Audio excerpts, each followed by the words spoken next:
Isomerism आज का हमारा टॉपिक होगा।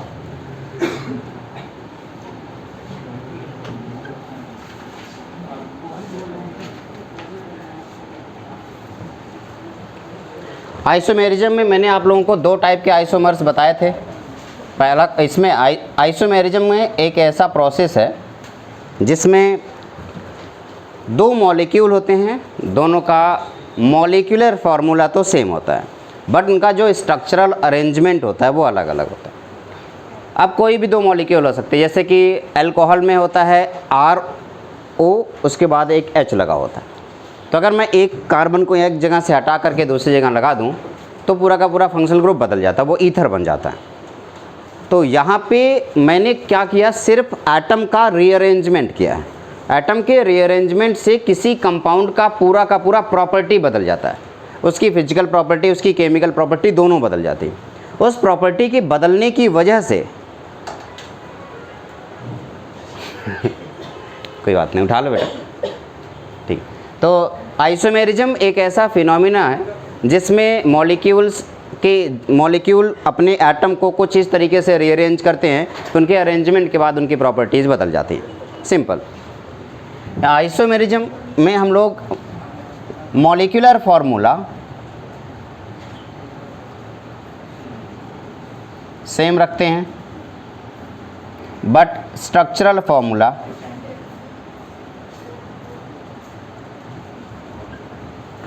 बदल जाता है। मॉलिक्यूलर फार्मूला तो सेम होता है बट स्ट्रक्चरल फार्मूला अलग अलग होता है। ऐसे कंपाउंड जिनका मॉलिक्यूलर फार्मूला सेम हो और स्ट्रक्चरल फार्मूला अलग अलग हो उसको आइसोमर्स बोलते हैं और इस फिनोमिनन को आइसोमेरिज्म बोलते हैं।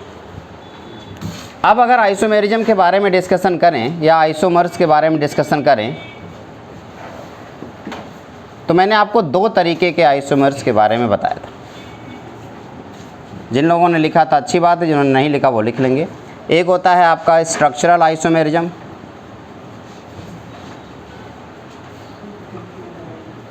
और दूसरा होता है स्टीरियो आइसोमेरिज्म।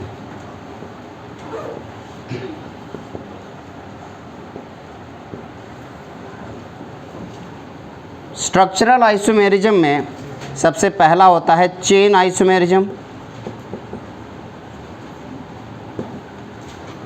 दूसरा पोजीशन आइसोमेरिज्म,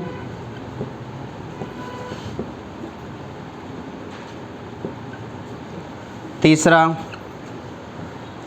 फंक्शनल आइसोमेरिज्म,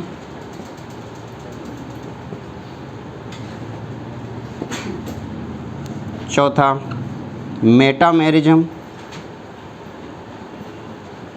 और लास्ट होता है टॉटोमेरिज्म।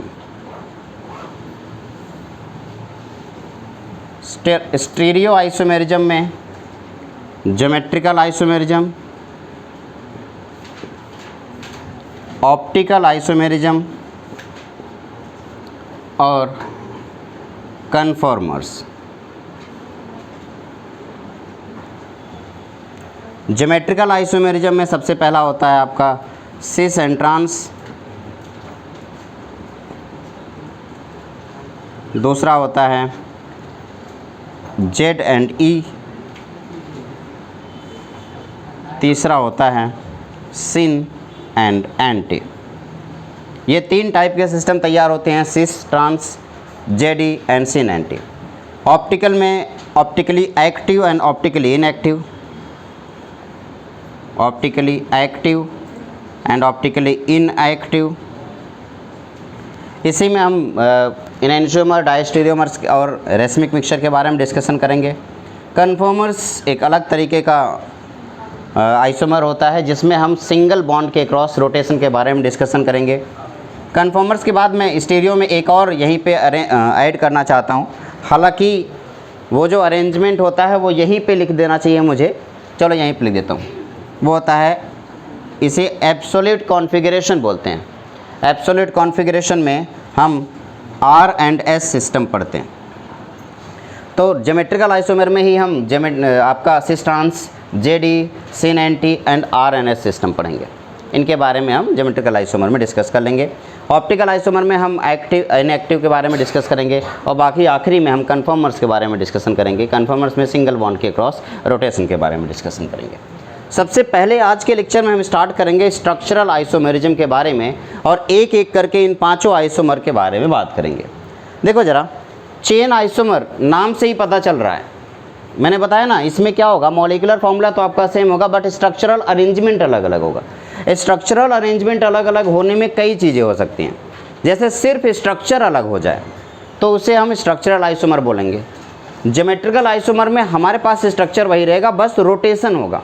अगर डबल बॉन्ड की क्रॉस रोटेशन हो रहा है तो डबल बॉन्ड के क्रॉस रोटेशन को ज्योमेट्रिकल आइसोमर बोलेंगे, सिंगल बॉन्ड के क्रॉस रोटेशन हो रहा है तो कन्फॉर्मर्स बोलेंगे। अब रही बात ऑप्टिकल आइसोमेरिज्म की, तो ऑप्टिकल आइसोमेरिज्म में हम लोग ऑप्टिकली एक्टिव, ऑप्टिकली इनएक्टिव के बारे में डिस्कशन करेंगे। बेटा कहीं कोई चेयर नहीं मिल रही आपको, यहीं बैठ जाओ, ठीक, बट थोड़ा उधर करके बैठना क्योंकि दिखाई नहीं देगा नहीं। तो ऑप्टिकल आइसोमर्स का सिंपल सा मतलब है कि प्लेन पोलराइज्ड लाइट, जो लाइट है उस लाइट का रोटेशन अगर हो रहा है तो ऑप्टिकली एक्टिव, और लाइट का रोटेशन नहीं हो रहा तो ऑप्टिकली इनएक्टिव। ये एक जनरल सा इंट्रोडक्शन हुआ आइसोमेरिज्म का, एक एक करके सबके बारे में डिस्कशन करेंगे, ठीक है ना, कोई दिक्कत तो नहीं है किसी को? गुड। सबसे पहले हेडिंग डालेंगे स्ट्रक्चरल आइसोमेरिज्म।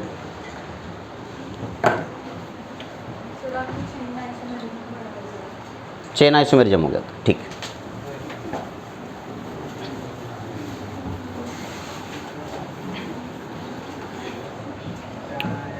एक बार वापस से देख लेंगे। स्ट्रक्चरल आइसोमेरिज्म का जो सबसे पहला पार्ट था वो है चेन आइसोमेरिज्म। चेन आइसोमेरिज्म में मॉलिक्यूलर फॉर्मूला सेम रहेगा,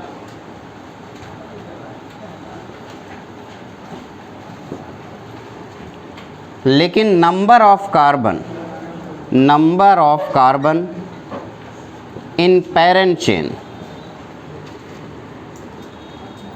number of carbon in parent chain ये डिफरेंट होंगे। अब आप number of carbon in parent chain different होने के लिए चेन आइसोमेर में मॉलिक्यूलर फॉर्मूला सेम है। जब हम नंबरिंग करते थे, याद करो आइसोमेरिज्म में, तो नंबरिंग करते समय 1 2 3 नंबरिंग करना पड़ता था हमें। तो वही जो 1 2 3 नंबरिंग करते थे, जो मेन चेन होता था उसी को पेरेंट चेन बोलते हैं। उस मेन चेन में नंबर ऑफ कार्बन चेंज हो सकता है, उसके लिए मिनिमम 4 कार्बन की ज़रूरत पड़ेगी। 3 कार्बन तक आप नंबरिंग चेंज नहीं कर सकते, यानी कि कार्बन को हटा करके दूसरी जगह लगा नहीं सकते हो। एक बार चेक कर लेते हैं। मान लो मेरे पास 3 कार्बन है, ये पेरेंट चेन है 1 2 एंड 3। मैंने एक कार्बन यहाँ से हटा दिया, तो हटाने के बाद लगाऊँ कहाँ?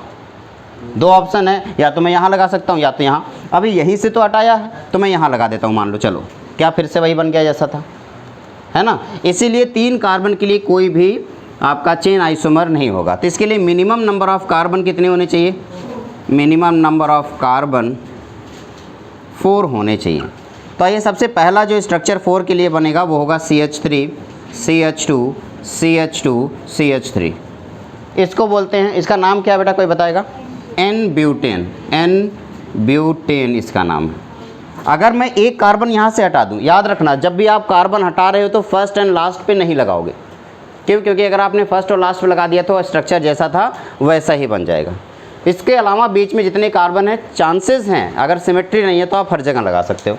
मैंने यहाँ से एक कार्बन हटा लिया, अब फर्स्ट और लास्ट को छोड़ के एक ही ऑप्शन बचता है जहाँ मैं लगा सकता हूँ, वो ये है।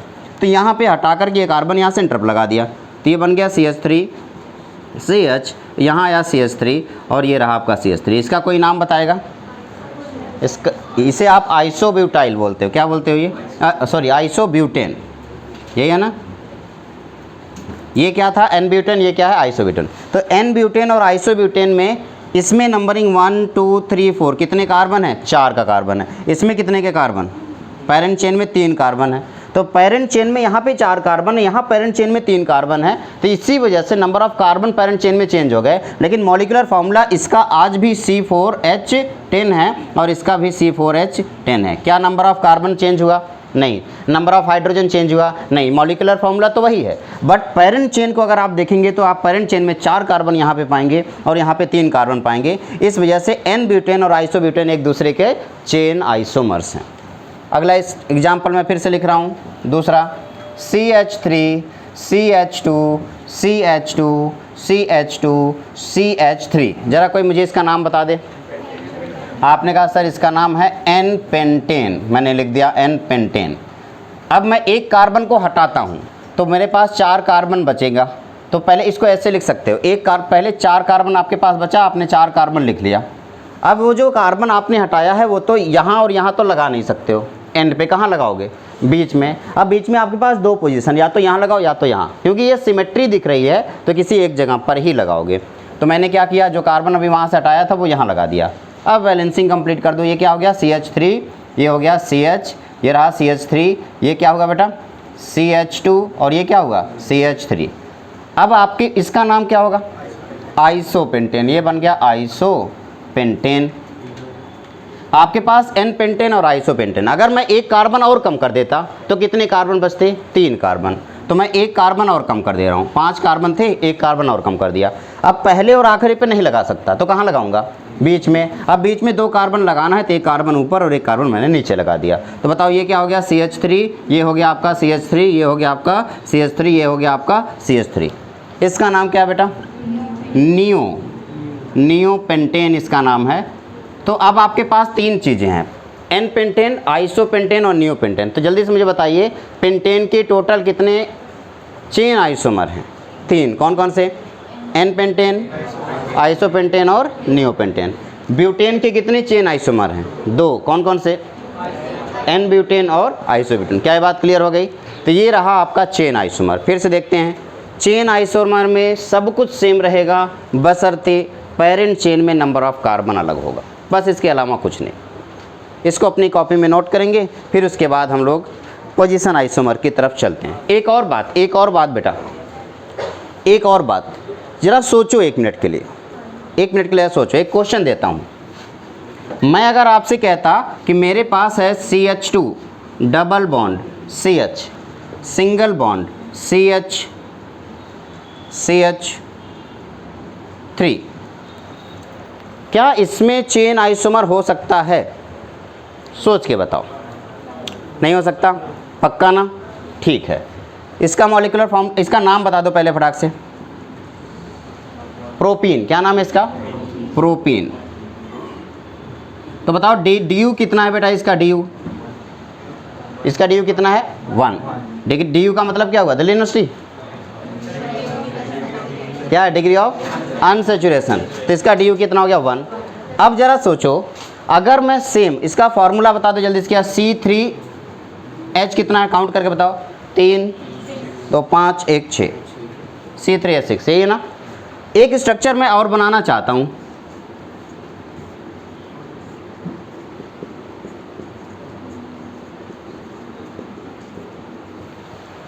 इसका फॉर्मूला बताओ। C3H6, यही है? क्या मॉलिक्यूलर फार्मूला सेम है बट स्ट्रक्चर बदल गया? तो क्या ये आइसोमर नहीं हुए? क्या आइसोमर हुए? तो इनको क्या नाम देंगे? क्या ये चेन आइसोमर हैं? हाँ, ये चेन आइसोमर ही है। चेन आइसोमर का एक अलग फॉर्म होता है रिंग चेन आइसोमर। इसका नाम क्या हो गया? Ring chain isomer. एक तो चेन है, दूसरा रिंग है, तो इसका नाम क्या हो जाएगा? Ring chain isomer. ये भी एक दूसरे का आइसोमर है, चेन आइसोमर का ही पार्ट है जिसे रिंग चेन आइसोमर बोलते हैं। तो आप चाहो तो इसी का बी पार्ट हेडिंग डाल लेंगे, रिंग चेन आइसोमर। मैं यहाँ पे लिख देता हूँ रिंग चेन आइसोमर।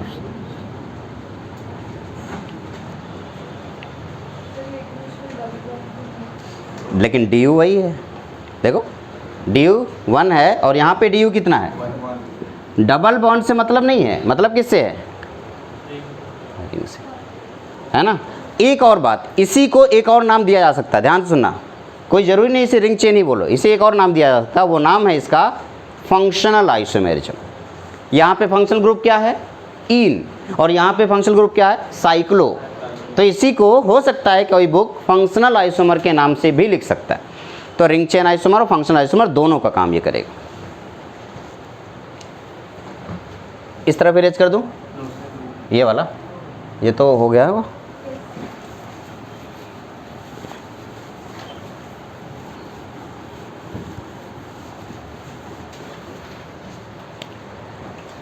एक क्वेश्चन और है मेरे पास, मैं उम्मीद करूंगा कि आप आंसर देंगे।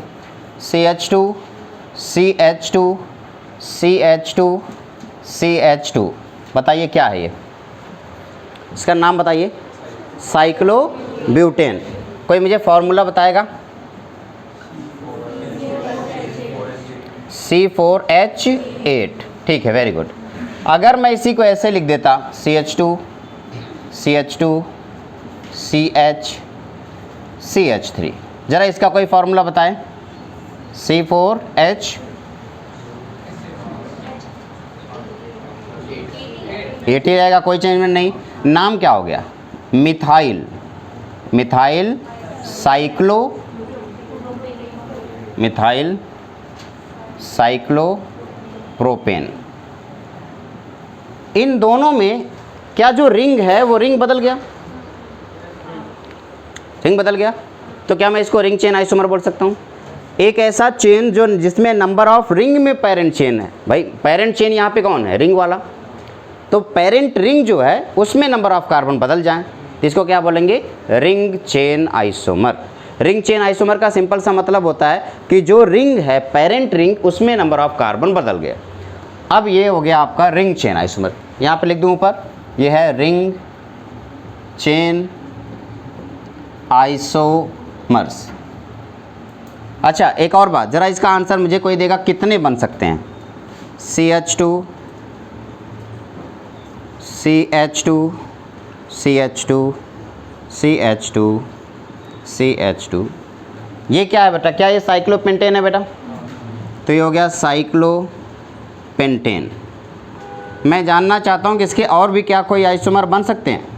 आपने कहा एक कार्बन को कम कर दो, तो जैसे आपने एक कार्बन कम किया तो एक हाइड्रोजन हटाना पड़ेगा तब, ताकि तुम CH3 लगा सकें। तो क्या नाम है इसका? Methyl cyclobutane. तो ये बन गया मिथाइल साइक्लोब्यूटेन।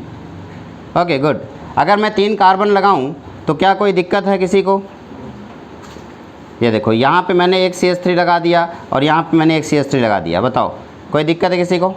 तो क्या है ये? क्या ये रिंग चेन आइसोमर बना? नंबर अभी भी सबके number of carbon, number of hydrogen same ही है या बदल गए हैं? सेम है। इसका नाम क्या होगा? 1,2-डाई मिथाइल साइक्लोप्रोपेन। तो ये हो गया आपका रिंग चेन आइसोमर। तो अभी चेन आइसोमर दो तरीके का हमने पढ़े, कौन कौन से? एक तो सिंपल चेन आइसोमर और दूसरे ring chain isomer. Ring chain isomer में जो पेरेंट रिंग होता है वो पेरेंट रिंग में नंबर ऑफ कार्बन बदल जाते हैं, और सिंपल चेन आइसोमर में जो पेरेंट चेन होता है उस पेरेंट चेन में नंबर ऑफ कार्बन बदल जाते हैं। क्लियर हो गया? गुड। अगला हमारा आइसोमर कौन सा बेटा? Position isomer. पहले इसको नोट करेंगे। क्या बेटा?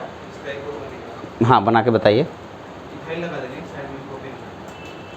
तो नंबर ऑफ कार्बन बदल जाएगा रिंग में।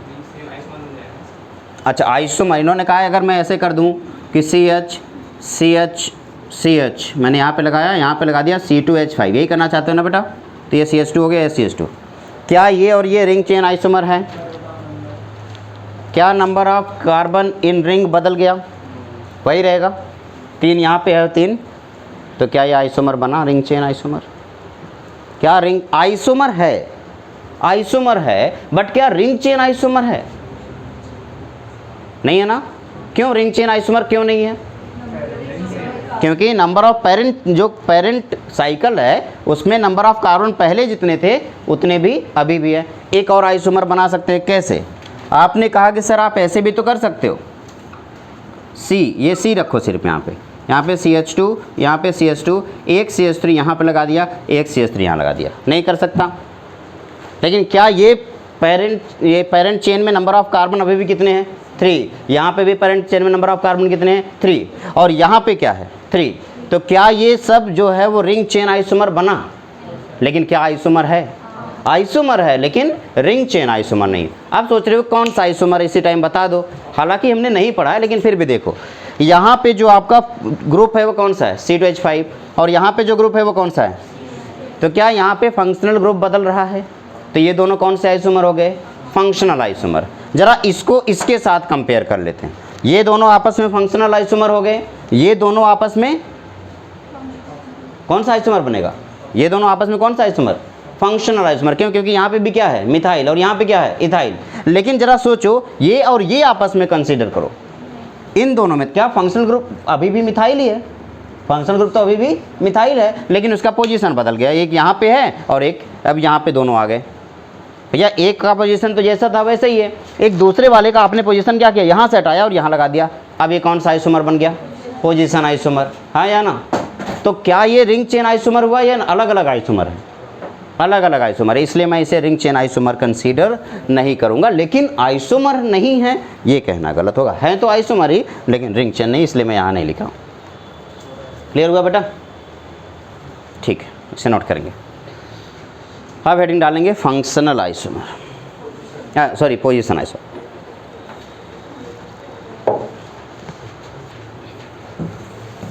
इसे रेज कर दो ना, नोट कर लें इसे।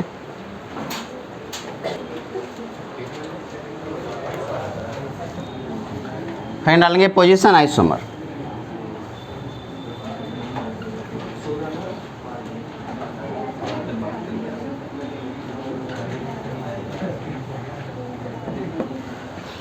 पोजीशन आइसोमर हेडिंग डालिए और लिखिए क्या होगा बेटा, फिर से बताना।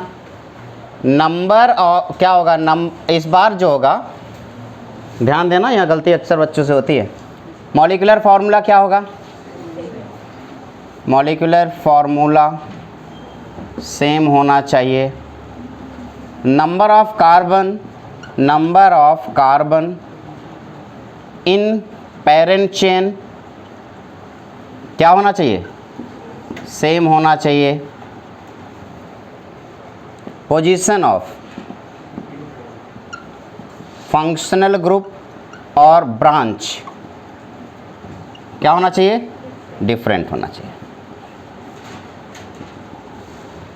ये इसकी कंडीशन है। पहली कंडीशन क्या होनी चाहिए, मॉलिक्यूलर फार्मूला जैसा है वैसा होना चाहिए, कोई चेंजमेंट नहीं। दूसरा, फंक्शनल ग्रुप का पोजीशन अलग होना चाहिए और पेरेंट चेन में जितने कार्बन थे उतने ही होने चाहिए। अगर वो बदल गया तो कौन सा आइसोमर हो जाएगा, चेन आइसोमर होगा। आओ इसका पहला एग्जांपल लेते हैं। जैसे अगर मैं आपसे कहता है CH2Cl और यहाँ CH3 है, अब इसका नाम क्या होगा बताओ, 1-क्लोरो-ईथेन। क्या नाम है इसका, 1-क्लोरो-ईथेन। Okay good. अगर मैं यही Cl यहाँ से हटा के यहाँ लगा दूँ तो CH3 CH2Cl। अब बताओ इसका नाम क्या होगा, 1-क्लोरो-ईथेन। क्या दोनों सेम हैं, क्या पोजीशन बदल गया, क्या पोजीशन अभी भी सेम है। तो क्या इसमें कोई पोजीशन आइसोमर बनेगा, नहीं। तो पोजीशन आइसोमर बनाने के लिए मिनिमम कितने कार्बन चाहिए होंगे, 3 कार्बन चाहिए होंगे। आओ देखते हैं। अब हमने एक दूसरा क्वेश्चन लिया कि हमने लिखा CH3 CH2 CH और यहाँ पे CH2Cl लिख दिया। इसका नाम बताओ बेटा क्या होगा, 1-क्लोरोप्रोपेन। 1 2 3। अब जल्दी से मुझे बताओ, अगर मैं इस Cl को हटा के यहाँ लगा देता तो CH3 CH CH3 Cl क्या हो जाता, 2-क्लोरोप्रोपेन। आपने देखा फंक्शनल ग्रुप अभी भी क्लोरो ही है, प्रोपेन अभी भी प्रोपेन ही है। इसका मतलब number of carbon in parent chain same है, बशर्ते यहाँ पे 1 नंबर पे क्लोरो लगा है, यहाँ पे 2 नंबर पे क्लोरो लगा है। तो ये 1-क्लोरो एंड 2-क्लोरोप्रोपेन एक दूसरे के पोजीशन आइसोमर। क्या ये बात क्लियर हो गई। बस हमने क्या कर दिया, पोजीशन बदल दिया। जो भी फंक्शनल ग्रुप है उसकी पोजीशन एक जगह से दूसरी जगह शिफ्ट कर दी। तीसरा मैंने पॉइंट लिख दिया, CH3 CH2 CH2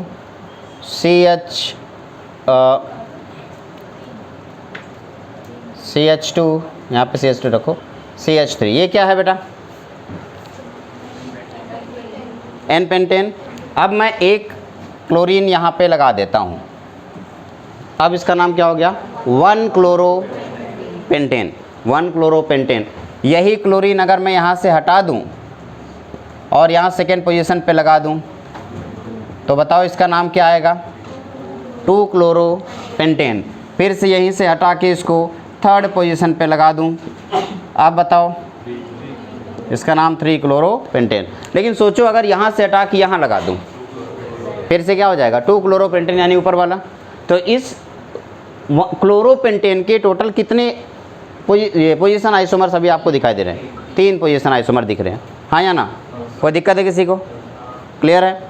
आपने क्या किया, आपने बस वो पोजीशन देखा जहाँ जहाँ पे मैं क्लोरीन लगा सकता हूँ, तो यहाँ पे लगा सकता हूँ। एक बार ध्यान देना कैसे देखेंगे, अगर आपने यहाँ पे लगाया तो ये अपने आप ऑक्यूपाई हो गया क्योंकि सिमेट्री है। अगर आपने यहाँ लगाया तो ये अपने आप ऑक्यूपाई हो गया क्योंकि सिमेट्री है, तो आप एक यहाँ लगा सकते हैं। तो मैंने पहले यहाँ लगाया, फिर दूसरे नंबर पर लगाया, फिर तीसरे नंबर पे, ये तीनों एक दूसरे के पोजीशन आइसोमर बन गए। क्लियर है ना बेटा, कोई दिक्कत तो नहीं है, गुड। तो ये है 1-क्लोरोपेंटेन, यहाँ पे है 2-क्लोरोपेंटेन, यहाँ पे है 3-क्लोरोपेंटेन। अब एक प्यारा सा सवाल पूछ लेता हूँ लगे हाथ। क्वेश्चन ये है, एक स्ट्रक्चर दे रहा हूँ मैं आपको, वो एक फॉर्मूला देता हूँ। फॉर्मूला है C5H11Cl, क्या यही है? मैं चाहता हूँ इस C5H11Cl के स्ट्रक्चरल आइसोमर बनाएं, all possible structural isomer, all possible structural isomer बना पाओगे? कम ऑन, शुरू हो जाओ। चेक करें। सबसे पहला काम है आपको C5, ध्यान देना, C5H11 यानी कि N पेन। तो आपने क्या किया, एक देखो कैसे बनाओगे। सबसे जब भी कभी इस टाइप का क्वेश्चन आए तो कैसे करोगे, सबसे पहले आपने क्या किया, 1 2 3 4 5 कार्बन का एक अरेंजमेंट कर लिया। अब आपको Cl इस पे लगाना है, कितने Cl है, एक अकेला। इसे मोनो हैलो डेरिवेटिव प्रोडक्ट पूछा जाएगा या फिर डाई हैलो डेरिवेटिव। यहाँ पे मोनो हैलो यानी कि एक ही हैलोजन लगा, कहाँ कहाँ लगा सकता हूँ, 3 जगह पे। कौन कौन से, 1 2 और 3, इसके 3 प्रोडक्ट बन गए, ठीक है ना। अब दूसरा, अगर मैंने इसको इसकी तरह यहाँ पे 1 2 3 4, एक ये बन गया, मैंने एक कार्बन हटाया और यहाँ पे लगा दिया। अब बताओ कहाँ कहाँ पे हैलोजन लगाया जा सकता है। अब अगर मैंने यहाँ लगा दिया तो ये ऑक्यूपाई हो गया, जैसे मैंने पिछली बार यहाँ लगाया तो ये अपने आप ऑक्यूपाई हो गया क्योंकि सिमेट्री है। तो यहाँ लगाया तो ये अपने आप ऑक्यूपाई हो गया क्योंकि सिमेट्री है। तो हमारे पास 3 ही ऑप्शन थे। इसी तरीके से ये देखो सेम ऑप्शन दिख रहे हैं। तो चाहे इसको मैं चाहूँ तो इसे यहाँ से हटा करके यहाँ लिख दूँ और इसे यहाँ से हटा के यहाँ लिख दूँ, बात तो वही हुआ। तो अगर मैंने इसको ऑक्यूपाई कर लिया तो ये अपने आप ऑक्यूपाई हो गया, तो एक जगह हो गया। अब मैं यहाँ पे भी लगा सकता हूँ क्योंकि ये अलग है, यहाँ पर भी लगा सकता हूँ क्योंकि ये अलग है, और यहाँ पर भी लगा सकता हूँ क्योंकि ये अलग है। अब ज़्यादातर बच्चों को लगेगा कि अगर आपने यहाँ लगा दिया तो ये अपने आप ऑक्यूपाई हो गया, क्या ऐसा है? नहीं। क्यों? क्योंकि यहाँ पे ये CH3 इसके पास है लेकिन इसके पास नहीं है, तो ये अलग अलग हो गया। इसके कितने ऑप्शन हो गए? 4। तो टोटल अभी तक कितने हुए? 7। लेकिन अगर मैं यहाँ पे देखूँ तो 1 2 3 4 और 5, एक ऐसा भी बनेगा। अब बताओ अगर मैंने यहाँ पे लगा दिया तो क्या ये अपने आप ऑक्यूपाई हो गया? सिमेट्री है, ये भी अपने आप ऑक्यूपाई हो गया, सिमेट्री है, और ये भी अपने आप ऑक्यूपाई हो गया, सिमेट्री। इसके कितने बने? 1। तो अभी टोटल कितने हो गए? 8 आइसोमर बन गए। 3 4 and 1, टोटल कितने आइसोमर बने? 8 आइसोमर। अब इस 8 आइसोमर में कौन कौन से पोजीशन आइसोमर है और कौन कौन से चेन आइसोमर? ये जो इसके 3 दिख रहे हैं, इसके तीनों क्या हैं? चेन या पोजीशन? चेन उसमें फिक्स है लेकिन पोजीशन बदल रही है, पोजीशन आइसोमर। इसके चारों ये कौन से हैं? Position isomer. क्यों? क्योंकि इसमें पोजीशन फिक्स है, सॉरी चेन फिक्स है 4 का, पोजीशन आइसोमर। बट इनमें से कोई एक ले लो और इसके साथ कंपेयर करो, अब क्या होगा? Chain isomer. क्यों? क्योंकि इसमें पेरेंट चेन कितने का है? 5 कार्बन का। इसमें पेरेंट चेन कितने का है? 4 कार्बन का। तो एक इसमें से कोई उठाओ और एक उसमें से कोई उठाओ, तो उन दोनों को कंपेयर करोगे तो क्या हो जाएगा? Chain isomer. लेकिन इसके तीनों आपस में पोजीशन, इसके चारों आपस में पोजीशन। अब यहाँ पे तो पोजीशन की बात ही नहीं। इन तीनों में से एक एक उठाओ तो क्या होगा? चेन या पोजीशन? चेन, क्योंकि इसमें पेरेंट चेन कितने का है? 3 का आइसोमेरिक चेन, 4 का आइसोमेरिक चेन। मैं सबके सारे स्ट्रक्चर बना के दिखा दे रहा हूँ ABCD के फॉर्म में। क्या बेटा? रिंग चेन आइसोमर, हाँ बना सकते हो रिंग, बना के दिखाओ जरा। रिंग नहीं बनेगा क्योंकि DO बदल जाएगा। रिंग तभी देखना, रिंग बनाने के लिए हमेशा याद रखना बीच में एक डबल बॉन्ड होना चाहिए, तभी रिंग बनेगा। नंबर ऑफ हाइड्रोजन चेंज हो जाएगा अगर आप रिंग बनाओगे। तो बताओ अब इसे हटा दूं, मैं वो सारे बना देता हूँ। देखो पहला तो 3 तो मैंने बना दिया, पहले वाले 3 तो ऑलरेडी बने हुए हैं, ये आपके सामने। पहले वाले के 3 बन गए ABC, A हो गया, ये B हो गया, ये C हो गया। D वाला अभी इसके दूसरे वाले के चारों बनाओ बराबर। CH2 CH3 CH2 CH3, एक Cl मैंने यहाँ लगा दिया। CH3 Cl H हटाना पड़ा। CH3 CH2 CH3 CH3 CH3 CH Cl CH3 CH3 CH CH3 CH2 CH2 Cl। अब वो दूसरे वाले के 4 बन गए ABC D E F G, और आखिरी वाले का एक ही बनेगा ना, तो H CH3C CH3 CH2 Cl CH3। अब आपसे पूछा जाएगा, फटाफट आंसर दो। देखो पहला क्वेश्चन, A एंड B एक दूसरे के कौन से आइसोमर? A एंड B एक दूसरे के कौन सा isomer? Position isomer. A and F एक दूसरे के कौन सा आइसोमर?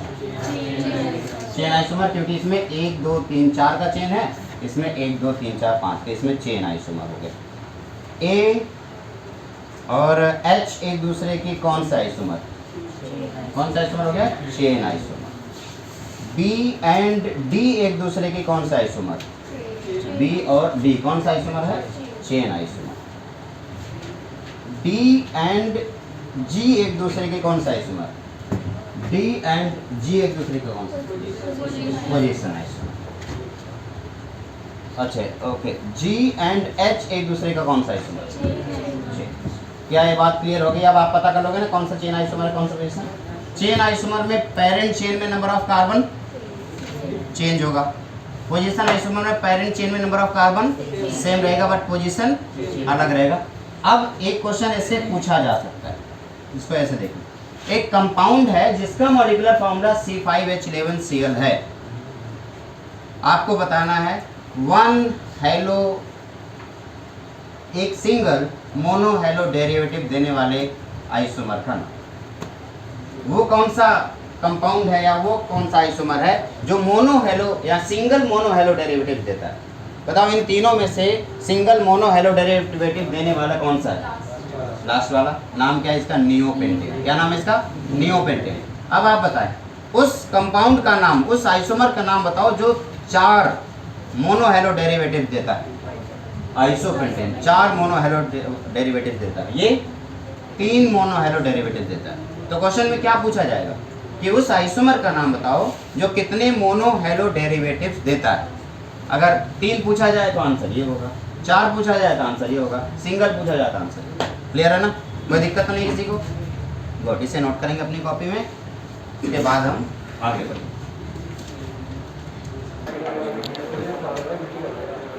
तो एक बार फिर से देख लीजिए, C5H11Cl आपके पास एक कंपाउंड है और इस कंपाउंड में टोटल हमने पूछा है कि कितने स्ट्रक्चरल आइसोमर बनेंगे। सबसे पहले आपने क्या किया, जितने पॉसिबल चेन आइसोमर बन सकते थे आपने बना लिया, और हर एक चेन आइसोमर में कितनी कितनी पोजीशन पे Cl लग सकता था आपने लिख दिया। पहले N बना, फिर आइसो बना, फिर नियो बना।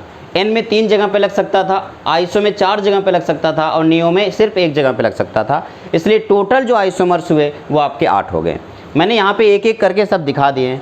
तो पहले, दूसरे, तीसरे, अब आप देखेंगे इसके जो तीनों हैं इसमें सिर्फ पोजीशन चेंज हो रहा है, नंबर ऑफ कार्बन चेंज नहीं हो रहे, इसलिए पोजीशन आइसोमर। इनके चारों में नंबर ऑफ कार्बन चेंज नहीं हो रहे हैं, इसलिए ये भी सिर्फ पोजीशन आइसोमर।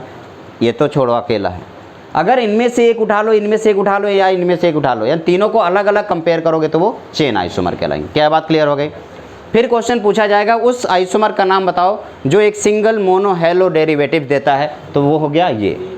उस आइसोमर का नाम बताओ जो 4 मोनो हेलो डेरिवेटिव देता है, आंसर हो गया आइसो। उस आइसोमर का नाम बताओ जो 3 मोनो हेलो डेरिवेटिव देता है, तो आंसर हो गया एन। तो n pentane 3 mono halo derivative दे सकता है, iso pentane 4 mono halo derivative दे सकता है, और आपका neo pentane single mono halo derivatives product बनाए। क्या ये बात क्लियर हो गई? इसको नोट करेंगे। अगली हेडिंग है हमारी functional isomer. Functional isomer heading डाली।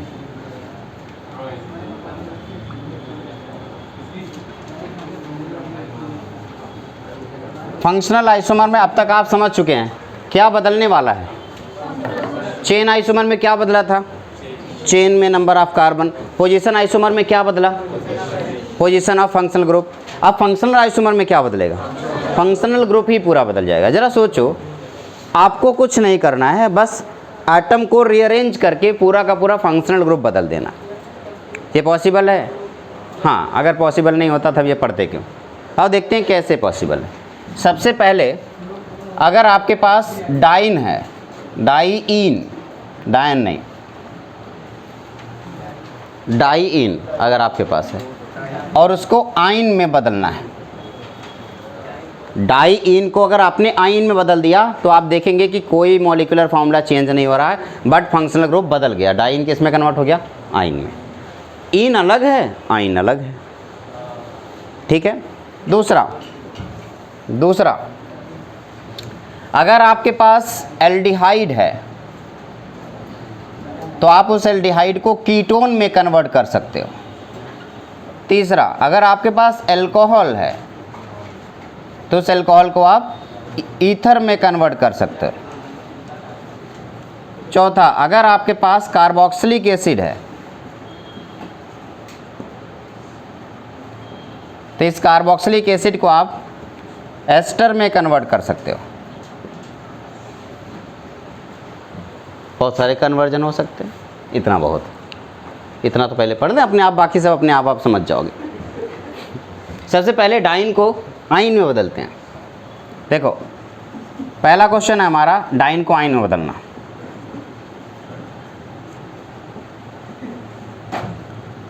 डाइइन, डाई का मतलब 2, इन का मतलब डबल बॉन्ड है ना। डाई का मतलब 2, इन का मतलब डबल बॉन्ड। तो जैसे हमारे पास है CH2 double bond CH, single bond CH, double bond CH, इसका नाम बताओ क्या है? IUPAC नेम क्या है? Buta, buta 1,3 diene, buta 1,3 diene. इसका मॉलिक्यूलर फार्मूला बता दो जल्दी से। C4H, काउंट करो बेटा, 2, 2, 4, 2, 6। ठीक है, ओके। अगर मैं इसको ऐसे लिख दूं CH3C triple bond C CH3, molecular formula बदल गया क्या? क्या मॉलिक्यूलर फार्मूला बदल गया? अभी भी क्या है फार्मूला? C4H6, तो यानी कि मॉलिक्यूलर फार्मूला वही है, बशर्ते इसका नाम क्या हो गया? ब्यूट 2 आइन। तो आपने कहा ब्यूट 2 आइन या 2 ब्यूटाइन, ये लिख सकते हो 2 ब्यूटाइन। तो ये 2 ब्यूटाइन है, ये ब्यूटा 1,3 डाइन। क्या दोनों अलग अलग फंक्शनल ग्रुप नहीं है? ये इन है और ये आइन है। फंक्शनल ग्रुप बदल गया, और अगर फंक्शनल ग्रुप बदल गया, मॉलिक्यूलर फार्मूला सेम रहा, तो बताओ क्या होगा बेटा? कौन सा आइसोमर? Functional isomer. आपने कहा चलो ये तो बहुत आसान था डाइन को आइन में बदलना, लेकिन एल्डिहाइड को कीटोन में कैसे बदलें? इसके लिए देखो क्या करोगे। अगर आपको एल्डिहाइड को कीटोन में बदलना है तो इसके लिए सबसे पहले तो आपको दोनों का स्ट्रक्चरल फार्मूला पता होना चाहिए। आपको स्ट्रक्चरल फार्मूला ही नहीं पता होगा, आप बदलोगे कैसे? तो क्या है एल्डिहाइड का स्ट्रक्चरल फार्मूला? क्या होता है बेटा? मान लो CH3 CH2 C double bond O और ये H है। आपने क्या किया? इस H को इस कार्बन को दे दिया और उसके बदले इस कार्बन को उठाया और इस H को लगा दिया। मैंने इधर से एक कार्बन उठाया, इधर चेप दिया। इससे कितना आसान है, देखो, है ना। इधर देखा मैंने लिखा CH3 नहीं CH, ये CH3 हो गया, C double bond O CH3। क्या मॉलिक्यूलर फार्मूला बदल गया क्या? मैंने बस हेर फेर किया है, एक आइटम को एक जगह से उठा के दूसरी जगह बस ऐसे रख दिया। मैंने इस हाइड्रोजन को यहाँ से उठा के इसको दे दिया, ये बन गया CH3। उसके बदले में पूरा का पूरा CH3 लगा के इस हाइड्रोजन की जगह लगा दिया। तो मैंने तो बेसिकली नंबर ऑफ कार्बन और नंबर ऑफ हाइड्रोजन तो चेंज ही नहीं किया, कर दिया क्या? नहीं किया, लेकिन बस फंक्शनल ग्रुप चेंज हो गया। ये है एल्डिहाइड और ये किस में कन्वर्ट हो गया? कीटोन में। तो ये दोनों एक दूसरे के फंक्शनल आइसोमर हो गए। अगर मैं आपसे कहता कि CH3 CH2 CH2 C double bond O और H, क्या इसको एल्डिहाइड से कीटोन में बदला जा सकता है? आप बस क्या करोगे, एक कार्बन यहाँ से उठाओगे और इस तरफ रख दोगे, तो ये हो गया CH3 CH2 C double bond O CH3। तो क्या ये दोनों एक दूसरे के फंक्शनल आइसोमर हो गए? आपने क्या किया, बस फंक्शनल ग्रुप बदल दिया। सब कुछ तो वही है, बस फंक्शनल ग्रुप बदल गया तो इसका आइसोमर क्या बन गया? Functional isomer. कितना ज़्यादा आसान है यार ये सब। हटाओ, अगला देखते हैं अब, एल्कोहल। अगला क्या है बेटा? एल्कोहल। एल्कोहल को हम किस में कन्वर्ट करने वाले हैं? ईथर में। फिर से देखना, मेरे पास एक एल्कोहल है यानी कि CH3 CH2। मिनिमम एल्कोहल यही होना चाहिए, 2 कार्बन वाला। एक सिंगल कार्बन के एल्कोहल यहाँ काम नहीं आएगा, क्यों? क्योंकि कार्बन को शिफ्ट करना है ना, तो एक कार्बन के एल्कोहल काम नहीं आएगा। तो मैंने क्या किया, इस हाइड्रोजन को उठा के इसको दे दिया, इसका कार्बन इसको दे दिया। बताओ क्या हुआ? यहाँ ये वाला हाइड्रोजन उठा के यहाँ पे रखूँगा तो ये बन जाएगा CH3, और इस ऑक्सीजन को कौन दे दिया? CH3। तो क्या ये एल्कोहल से ईथर में कन्वर्ट हो गया? हाँ या ना? तो क्या फंक्शनल ग्रुप बदल गया या नहीं बदला? बदल गया। अगर फंक्शनल ग्रुप बदल गया तो आइसोमर का नाम फंक्शनल आइसोमर। अगला बताओ क्या होगा? Carboxylic acid to ester. तो मैं कार्बोक्सिलिक एसिड को एस्टर में कन्वर्ट कर रहा हूँ। देखना, हमने क्या लिखा? CH3 CH2 C double bond O OH। बस मैंने क्या किया, यहाँ से एक H हटाया, कहाँ रखा? यहाँ पे, और यहाँ से CH3 उठा के। क्या हर जगह मैं एक ही काम कर रहा हूँ? अब बोर हो गया हूँ करते करते यार, हटाओ वापस।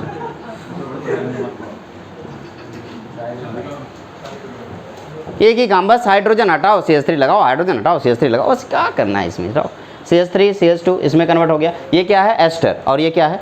Carboxylic acid. तो ये कौन सा आइसोमर हो गया? तो फंक्शनल आइसोमर में बेसिकली हमने किया क्या?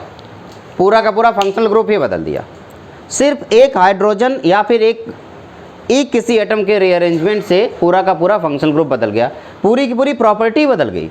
जब तक ये था मस्त नशा करता था, जब ये बन गया खत्म हो गया काम। बताओ, पूरी की पूरी प्रॉपर्टी ही बदल गई इसकी, सिर्फ शादी हो गई उसकी।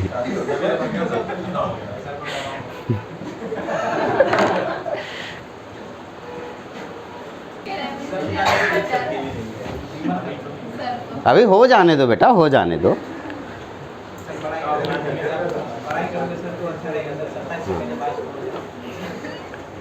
काल करे सो आज कर, आज करे सो अब।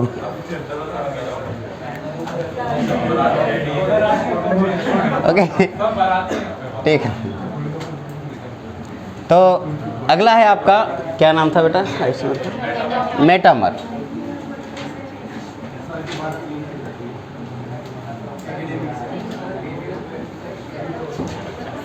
मेटामेरिज्म।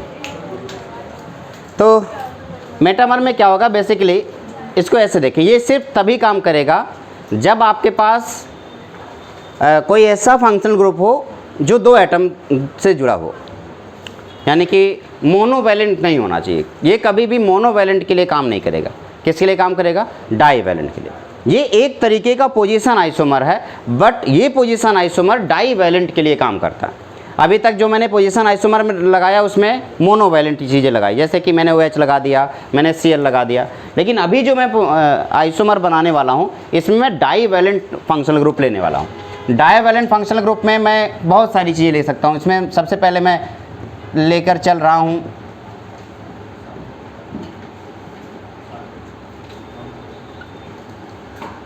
ईथर। ईथर में देखो ये डाईवैलेंट फंक्शनल ग्रुप है। कैसे पता चलेगा ये डाईवैलेंट फंक्शनल ग्रुप है? यहाँ पे लिख लेना, it is applicable for divalent functional group.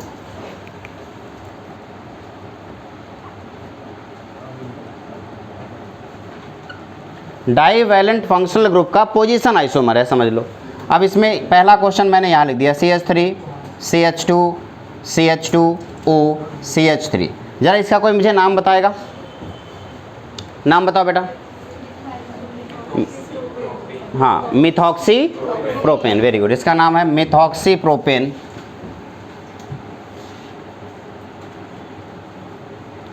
अगर मैं एक कार्बन यहाँ से हटाऊं और दूसरी तरफ लगा दूं तो ये इधर आ जाएगा CH3 CH2O CH2 CH3। क्या ये बन जाएगा? अब इसका नाम क्या हो गया? Ethoxy ethane. ये बन गया इथॉक्सी इथेन। जल्दी से मुझे बताओ, क्या मैंने फंक्शनल ग्रुप बदल दिया? वही है, फंक्शनल ग्रुप क्या है? वही है। बशर्ते हुआ क्या, उस डाईवैलेंट फंक्शनल ग्रुप की पोजीशन बदल गई। पिछली बार दूसरे नंबर पे था, इस बार किसरे नंबर पे? तीसरे नंबर पे आ गया है। तो कौन सा isomer? Position isomer. But divalent का पोजीशन आइसोमर होने की वजह से इसको हम मेटामर बोलते हैं। क्या बोलेंगे इसको? मेटामर। अब आप सोच रहे हो सर क्या यही अकेला है? नहीं, और भी है। क्या? एक क्वेश्चन तो ये हो गया। चलो दूसरा क्वेश्चन एक लेते हैं। अगर मैं आपसे कहूँ CH3 मेटामर में क्या होता है? मेटामर में क्या होता है कि लेफ्ट और राइट साइड में नंबर ऑफ पेरेंट चेन के जो कार्बन है वो बदल जाते हैं। लेफ्ट साइड में पेरेंट चेन के कार्बन कितने थे? 3। और राइट साइड में कितने हैं? 1। इधर लेफ्ट साइड में कितने हो गए? 2। और राइट साइड में कितने हो गए? 2। तो लेफ्ट और राइट साइड के जो पेरेंट चेन के कार्बन है अगर वो बदल जाए तो उसको बोलेंगे मेटामेरिज्म। क्या ये बात क्लियर हो गई? कोई दिक्कत तो नहीं है? अब इसमें लिख लेंगे द नंबर। हाँ हाँ, तो क्या बेटा? ब्रांचिंग आ जाए। अभी एक क्वेश्चन इसमें ये वाला क्वेश्चन ले देंगे। चलो CH3, ठीक है, CH2 1 2 3 और यहाँ पे O और ये रहा CH2 CH3। ऐसा कर दें। इन्होंने कहा अगर एक तरफ ब्रांचिंग कर दें तो CH3 CHO CH2 CH3 और यहाँ पे मैंने लगा दिया CH3। कुछ ऐसा कर दूँ। अब ये मेटामर होगा या नहीं होगा? मैंने अभी क्या बोला कि आपको बस क्या करना है, लेफ़्ट और राइट साइड के नंबर ऑफ़ कार्बन जो है उसको बदल देना है। तो ये लेफ़्ट और राइट साइड के नंबर ऑफ़ कार्बन बदले? नहीं बदले। सिर्फ कौन सा बदला है? लेफ़्ट साइड का। बट बदला तो है, इसलिए ये भी मेटामर कहलाएगा। क्या बात क्लियर हो रही है? मेटामर में मतलब कि दोनों की जो साइड है ना उसमें नंबर ऑफ़ कार्बन बस बदल लेना चाहिए। अगर हो दोनों बदल सकते तो दोनों बदलो, या एक बदल सकते तो एक बदलो। ठीक है। अब ज़रा इसको अगर यहाँ पे मैं नाइट्रोजन यूज करता तो भी तो हो जाता, नाइट्रोजन के लिए भी तो हो सकता था, क्योंकि नाइट्रोजन भी डाईवैलेंट है। इसे अरेंज करूँ इसे। देखो नाइट्रोजन भी डाईवैलेंट है तो उसके लिए भी काम करेगा। कैसे करेगा देखते हैं।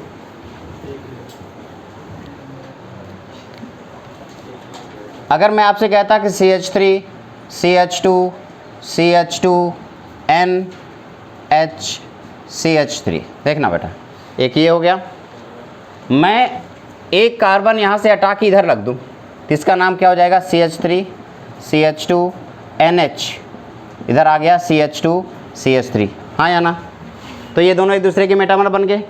अगर मैं चाहूँ तो एक कार्बन उठाऊँ और यहाँ लगा दूँ तो CH3 CH2 N CH3 CH3 ऐसा हो गया। तो ये तीनों एक दूसरे के कौन से आइसोमर बने? मेटामर। इसमें आपने देखा कि लेफ्ट या राइट साइड में जो नंबर ऑफ कार्बन हैं वो पेरेंट चेन में वो बदल गए।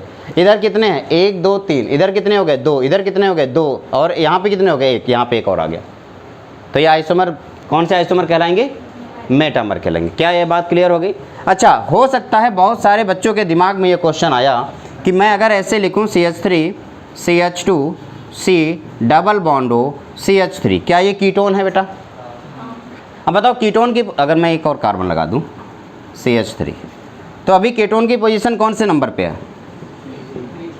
अगर मैं ये कीटोन की पोजीशन शिफ्ट कर दूं, ये कीटोन की पोजीशन शिफ्ट कर दूं CH3 CH2 CH2 C double bond O CH3, अब बताओ कौन से पोजीशन पे है? 4th पे। क्या नंबर ऑफ पेरेंट चेन में नंबर ऑफ कार्बन सेम है? हाँ सेम है, बस CO का पोजीशन बदल गया, तो क्या ये पोजीशन आइसोमर हुआ, हाँ या ना। बट ये जो CO है वो डाइवैलेंट है, तो ये पोजीशन आइसोमर क्या कहलाएगा, मेटामर कहलाएगा। क्या बात क्लियर हो गई। तो अगर कभी भी कोई ऐसा फंक्शन ग्रुप आए जो डाइवैलेंट हो और उसका पोजीशन आइसोमर बन रहा है तो वो हमेशा मेटामर कहलाएगा। क्लियर हो गया ना। अगर मैं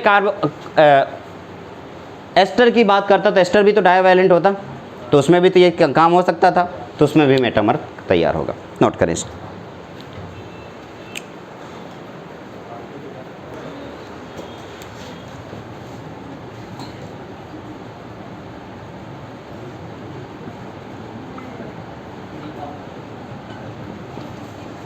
टॉटोमेरिज्म।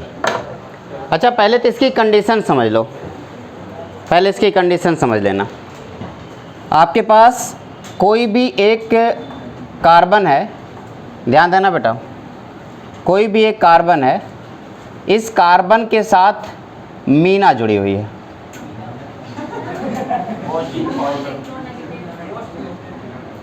मीना मतलब मोर इलेक्ट्रोनेगेटिव एटम, और मीना किसी हाइड्रोजन के साथ जुड़े हुए हैं, तो कार्बन और यहाँ पे हाइड्रोजन, और यहाँ पे कार्बन के, ये देखो मीना जिस कार्बन के साथ है वो कार्बन जिस कार्बन के साथ है उनके बीच में डबल बॉन्ड होना चाहिए, ये कंडीशन।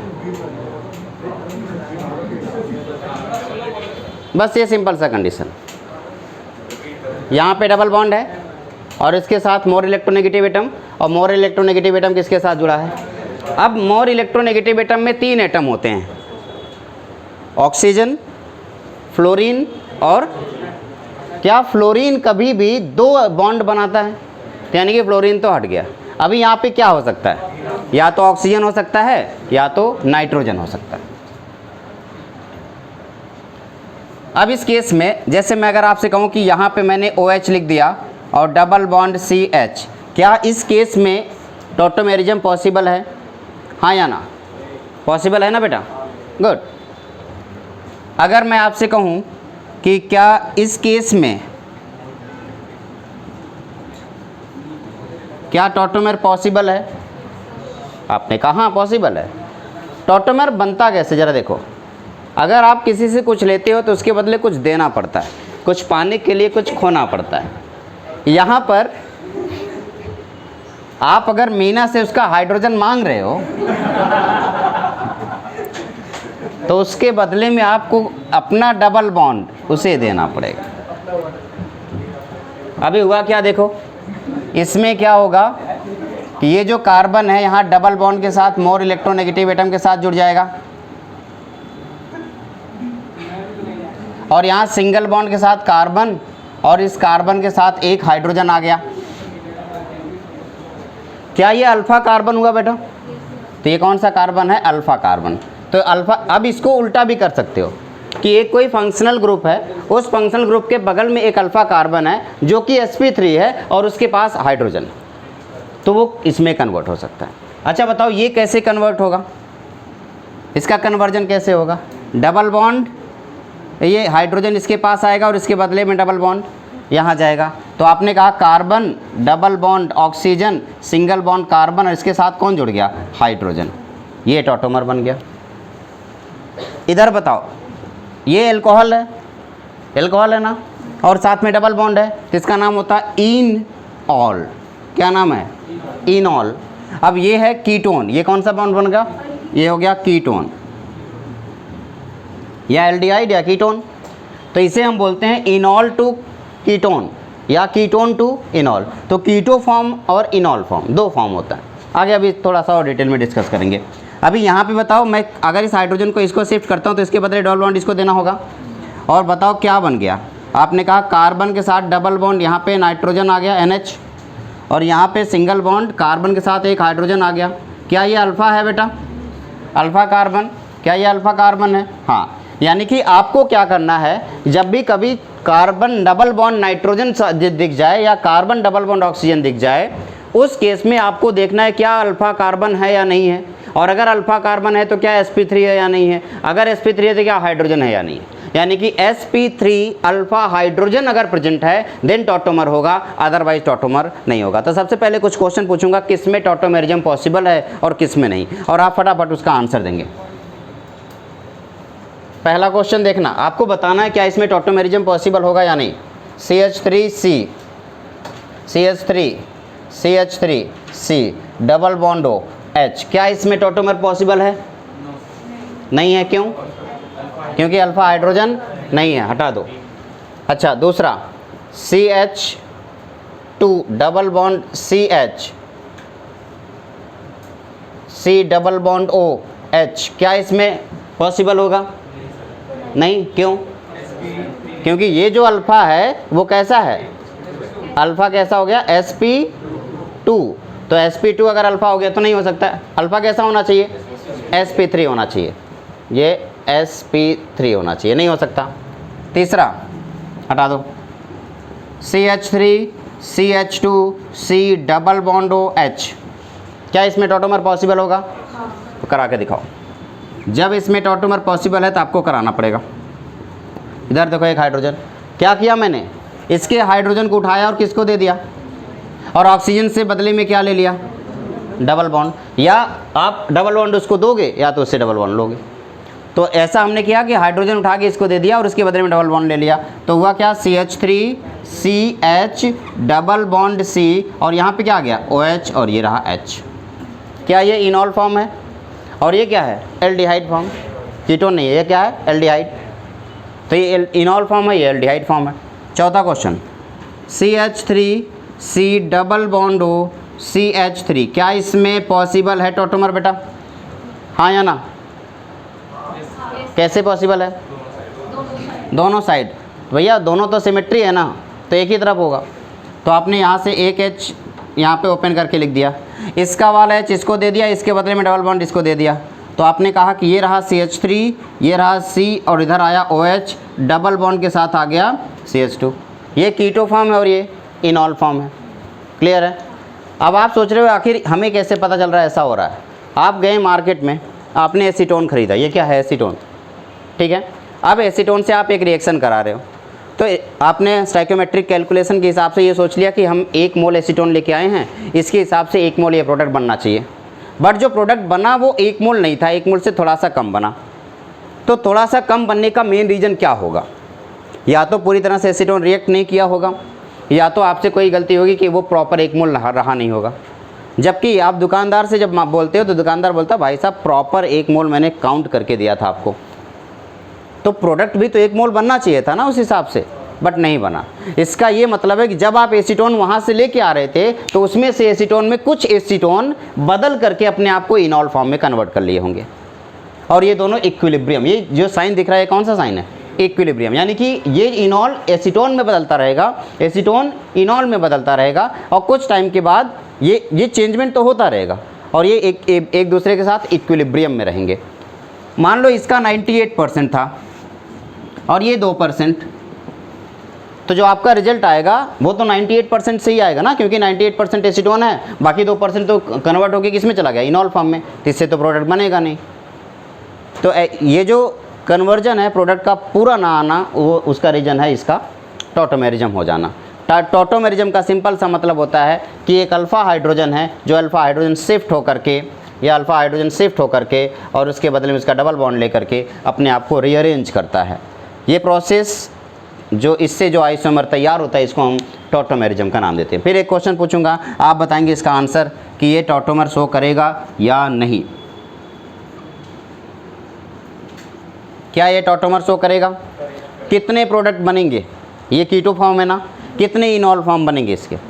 2, 1 ही इनॉल फॉर्म बनेगा। चाहे इधर से हाइड्रोजन शिफ्ट करोगे, एक ही, यहाँ से मैंने एक हाइड्रोजन उठाया, इसके ऊपर डाल दिया, इसके बाद डबल बॉन्ड इधर रख दिया, तो बताओ क्या हुआ होगा, ये रहा, इधर डबल बॉन्ड आ गया और यहाँ पे क्या आ गया, OH। लेकिन अगर मैंने थोड़ा सा मॉडिफाई ये क्वेश्चन में कर दिया, और वो मॉडिफिकेशन कुछ ऐसा हुआ कि मैंने डबल बॉन्ड यहाँ रखा और यहाँ पे बस एक लाइन बना दिया, यानी कि ये क्या बन गया, CH3। अब बताओ कितने प्रोडक्ट बनेंगे? कौन सा, एक ही बनेगा? नहीं, अब दो। यहाँ पे एक हाइड्रोजन छुपा हुआ है जिसे आप देख नहीं पा रहे हो, sp3 है ना। तो बताओ एक तो इधर से और एक इधर से, तो कितने इनॉल फॉर्म बनेंगे बताओ बेटा? एक तो इधर वाला बनेगा OH और एक इधर वाला बनेगा।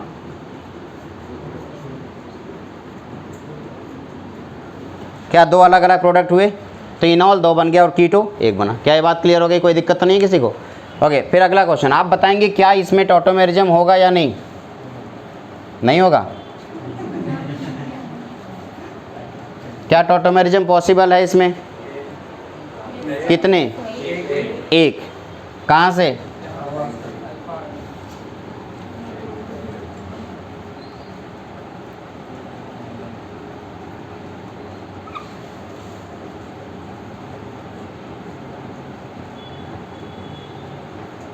क्या इसमें टॉटोमर पॉसिबल है बेटा? क्या इसमें टॉटोमर पॉसिबल होगा? नहीं होगा। क्यों नहीं होगा? क्योंकि ये कौन सा है? sp2 और ये कौन सा है? J advance.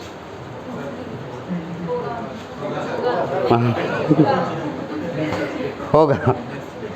इस बार रेजोनेंस एक टॉपिक आगे आएगा, रेजोनेंस, मैं उसमें समझाऊंगा।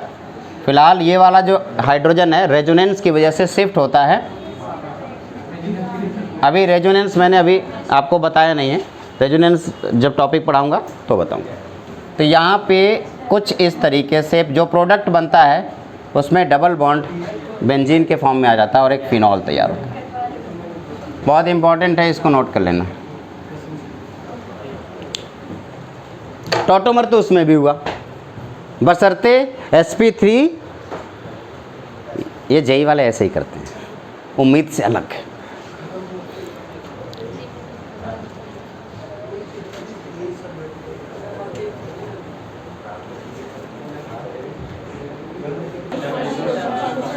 पांच स्ट्रक्चरल आइसोमर हमारे पास थे। सबसे पहला था चेन आइसोमर, उस चेन का दो पार्ट था, एक चेन और एक रिंग चेन आइसोमर। दूसरा पोजीशन आइसोमर, तीसरा फंक्शनल आइसोमर, चौथा मेटामर और पांचवा टॉटोमर। फिर से बताना, चेन आइसोमर में आपने क्या किया? चेन आइसोमर में आपने क्या किया? मेन पेरेंट चेन जो था उसमें नंबर ऑफ कार्बन चेंज कर दिया। दूसरा पोजीशन आइसोमर में, अच्छा रिंग चेन आइसोमर में क्या किया था? जो मेन रिंग थी, पेरेंट रिंग, उसमें नंबर ऑफ कार्बन बदल गया था। पोजीशन आइसोमर में आपने फंक्शनल ग्रुप के पोजीशंस बदल दिए थे। फंक्शनल आइसोमर में आपने पूरा का पूरा फंक्शनल ग्रुप ही बदल दिया। मेटामर में, मेटामर एक तरीके का पोजीशन आइसोमर है, बट किसके लिए? डाइवैलेंट मॉलिक्यूल के लिए। उसमें नाइट्रोजन हो सकता है, कार्बन हो सकता है, ऑक्सीजन हो सकता है या कीटोन हो सकता है, ठीक है। फिर उसके बाद टॉटोमर। टॉटोमर में मैंने ये तरीका बताया कि कब टॉटोमर होगा और कब नहीं होगा। टॉटोमर होने की कंडीशन क्या है कि आपके पास एक कार्बन के बगल में एक कार्बन होना चाहिए। दो तरीके हैं, या तो ये फॉर्म होगा, इसमें कन्वर्ट होगा, या ये इसमें कन्वर्ट होगा।